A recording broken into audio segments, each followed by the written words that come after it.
Okay, time to take a look at what's grabbing headlines around the world. And Alison Sargent is back in the studio with me. Good morning, Alison. Hi, Rochelle. And we're going to start with the German media, which has released new video from the night of that lorry attack in Berlin. Yeah, you can watch this video on the website of Bild. It captures the moment of the attack. It was taken from a dashboard camera of a taxi driver, and it shows the truck speeding toward the market. You can see it down there in the corner. It's circled. And then so when you're watching this video, then you see people running out of their cars. And then in the last shot, you see that truck having just rammed into the market. And German media have also released images of Anis Amri on the night of the attack. Yeah, these are videos, these are pictures taken from a surveillance video outside of a mosque in the Moabit district in the west of Berlin. We see in the time code of the images that they were taken just before 4 a.m. on the 20th, which is just hours after the attack.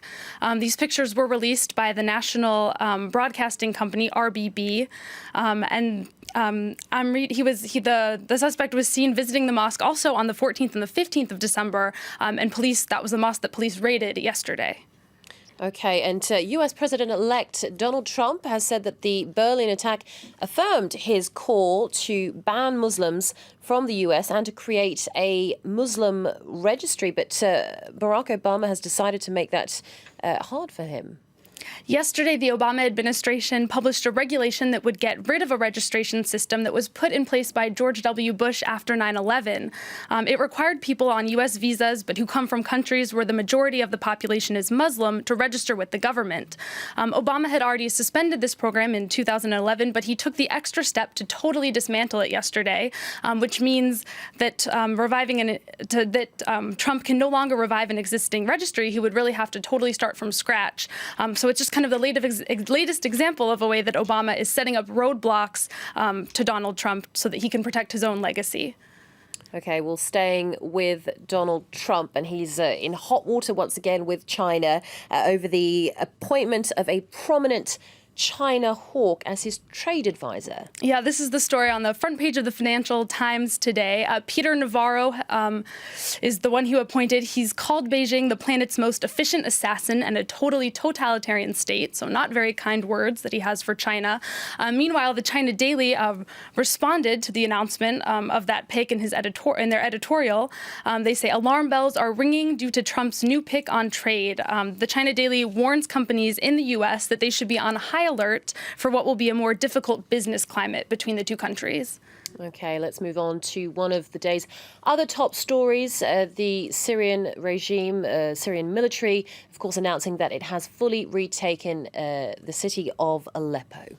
The Syrian army is calling it a victory, but the international media is not using that word. We can see the New York Times calls it a turning point. Rather, the Assad regime now controls the city for the first time since 2012. But according to the New York Times, it was a bitter evacuation for residents of eastern Aleppo. The paper quotes a rebel fighter who was evacuated to Idlib province, which is rebel-held, who says that they just went from one hell to another. And let's get some analysis from the Arab language press. What have you got there? In Hayat, which is a pan-Arabic newspaper from London, they talk about, they come back to the meeting that was held on Tuesday between Iran, Turkey, and Russia that was talking about the future after Aleppo.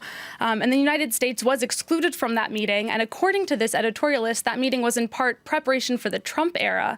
Hayat says that by excluding the Obama administration, Putin has successfully set himself up as Trump's greatest ally.